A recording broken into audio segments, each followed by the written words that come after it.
بسم اللہ الرحمن الرحیم۔ شروع اللہ کا نام لے کر جو بڑا مہربان نہایت ہی رحم والا ہے۔ والعادیات ضبحا، قسم ہے ان دوڑنے والے گھوڑوں کی جو ہانپ اٹھتے ہیں۔ فالموریات قدحا، پھر وہ گھوڑے جو پتھروں پر نال مار کر چنگاریاں نکالتے ہیں۔ فالمغیرات صبحا، پھر وہ گھوڑے جو صبح کے وقت دشمن پر حملہ کرتے ہیں۔ فأثرن به نقعا، پھر اس موقع پر گرد و غبار اڑاتے ہیں۔ فوسطن به جمعا، پھر اس وقت دشمن کے بیچ فوج میں جا گھستے ہیں۔ ان الانسان لربه لکنود، یقیناً انسان اپنے رب کا بڑا ناشکرا ہے۔ وَإِنَّهُ عَلَى ذَلِكَ لَشَهِيدٌ، اور یقیناً وہ خود بھی اس بات پر گواہ ہے۔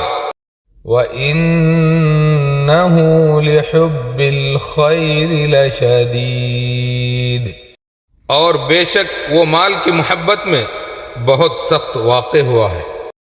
أَفَلَا يَعْلَمُ إِذَا بُعْثِرَ مَا فِي الْقُبُورِ، تو کیا انسان یہ نہیں جانتا کہ قبروں میں جو کچھ مدفون ہے اسے باہر نکالا جائے گا؟ وَحُصِّلَ مَا فِي الصُّدُورِ، اور جو سینوں میں پوشیدہ باتیں ہیں اسے ظاہر کر دیا جائے گا۔ إِنَّ رَبَّهُم بِهِمْ يَوْمَئِذٍ لَخَبِيرٌ، یقیناً ان کا پروردگار اس دن ان کی جو حالت ہوگی اس سے پوری طرح باخبر ہے۔ سورۃ العادیات میں اللہ تعالیٰ گھوڑوں کی تیز رفتار اور جہاد میں ان کی وفاداری کی قسم کھا کر انسان کی ناشکری بیان کرتا ہے۔ انسان اللہ کی بے شمار نعمتوں کے باوجود شکر نہیں کرتا اور مال کی محبت میں حد سے بڑھ جاتا ہے۔ سورت کے آخری حصے میں قیامت کا منظر بتایا گیا ہے۔